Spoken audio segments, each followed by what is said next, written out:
Hello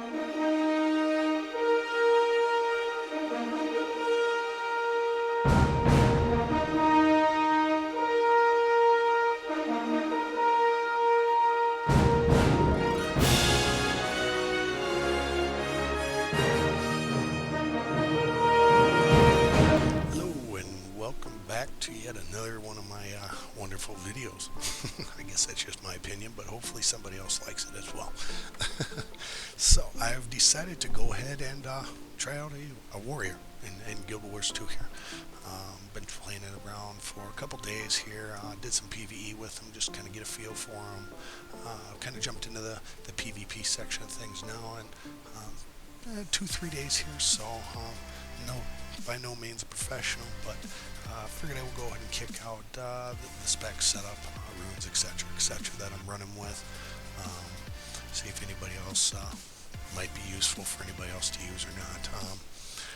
Again, I'm not a professional by no means. I don't do all the theory crafting and whatnot. I just play to have fun. So if there's something you see that might work better, or there's something wrong, feel free to leave a comment. Let me know.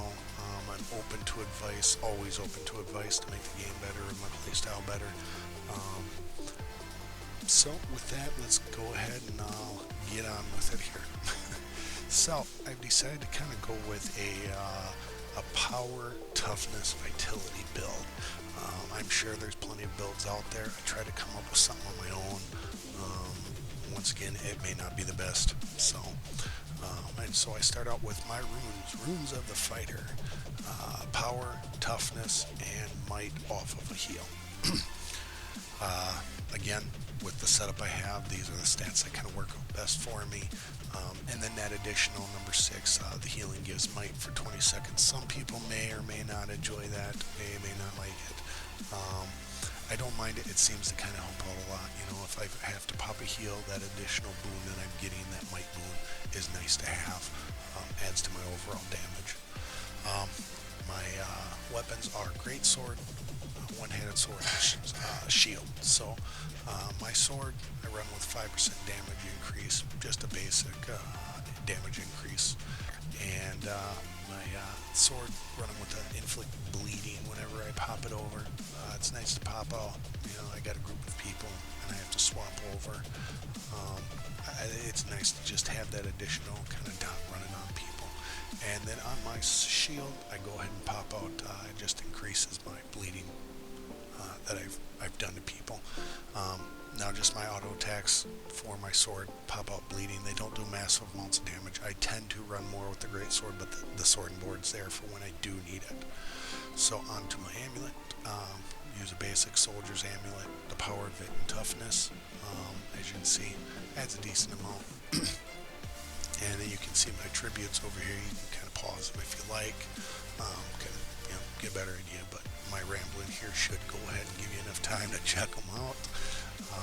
As you can see, one thing I wanted to point out, my attack is pretty decent. I think it is, considering it's up 3271.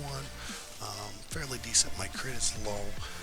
Once again, I don't play a crit based type of play style. I'm trying to play more of a sustained type with the survivability. Overall, so far, it's kind of giving me that 1v1 I can usually do pretty good. 2v1 be a little tougher. 3v1 I usually get my ass handed to me. So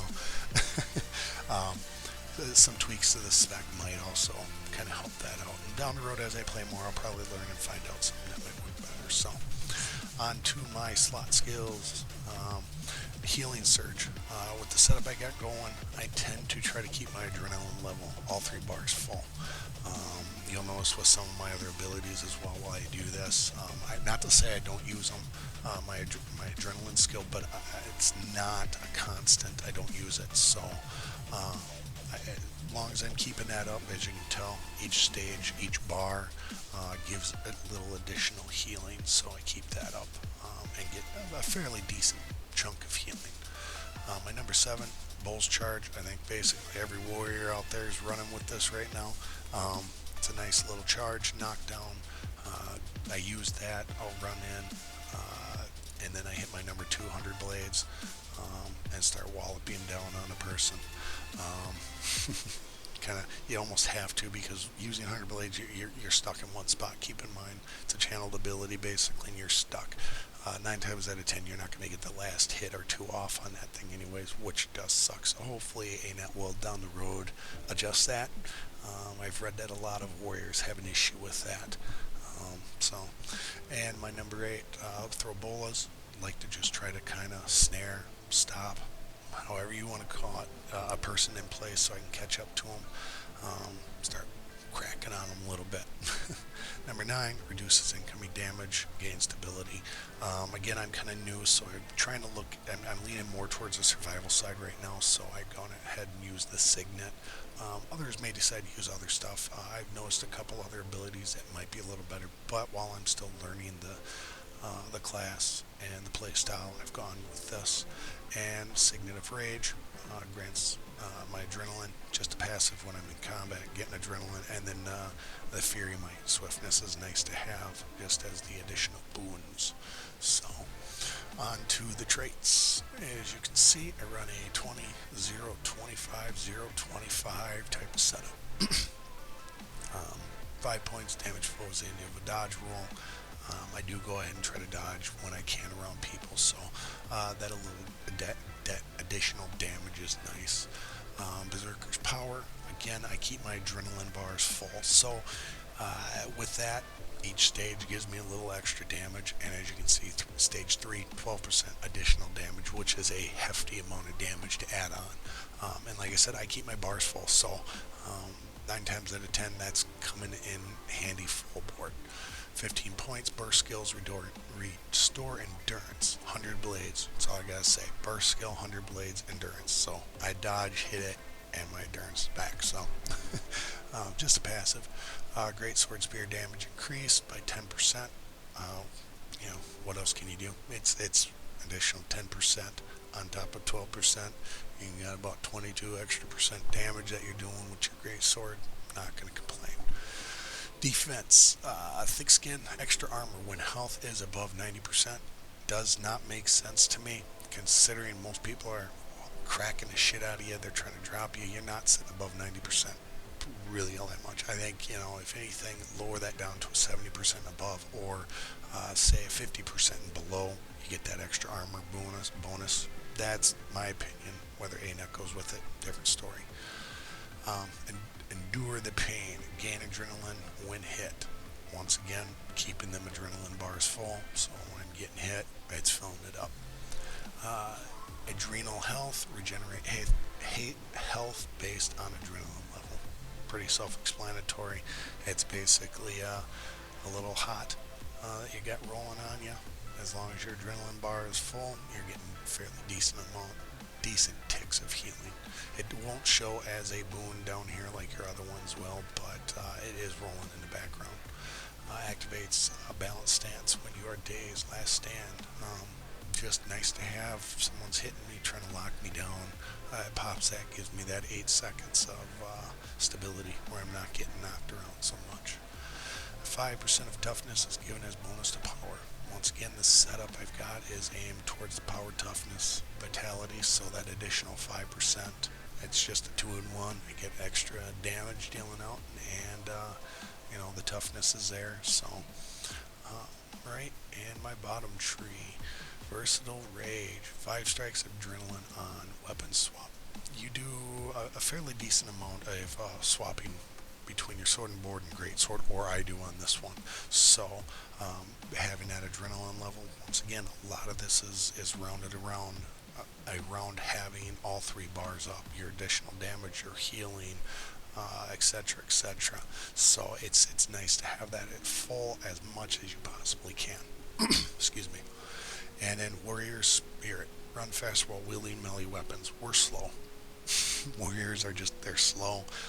They have a couple gap closers, but not so much, not like some of the other classes. So it's nice to have that. And just because there really isn't another ability that's too much better, some people would say to go with heightened focus, but because my crit level is fairly low already, there's really no point in going that extra mile for even more crit. You know, crit is nice, but with how I've got it set up, I'd rather keep up with somebody or be able to get away from somebody as needed by using a little bit faster, being able to get away faster or close the gap faster with my own constant speed. Weapon swapping recharge 5 seconds faster, pretty self-explanatory. Mighty defenses, gain might when you block an attack. Well, running sword and board, when I've got my board up and I'm able to block, it's just nice to have that extra boon. And then versatile power, gain might for 10 seconds on weapon swap. Again, you got short cooldowns on your weapon swaps, and you are swapping around between your great sword and sword and board fairly often. So, or I am. Getting that boon up is nice to have. If you do it right, you can basically have that thing running constant. So, and with that, that was just kind of the quick rundown. Once again, I'm not a professional at the Warrior. I've just started playing it. I'm sure I could use some tweaks. I'm always open to advice. Would love to hear comments from people if they have something that might work a little better. If they see something majorly wrong here, let me know. And with that, feel free to please comment, share, like, etc., etc. the channel, trying to get my sub count up. And it also lets me know that people are interested in the videos and want to see me put out more. So go ahead and follow this up with a little bit of footage from using this spec in some structured PvP. Just kind of give you an idea how it works. Thanks for watching. Enjoy.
Wow.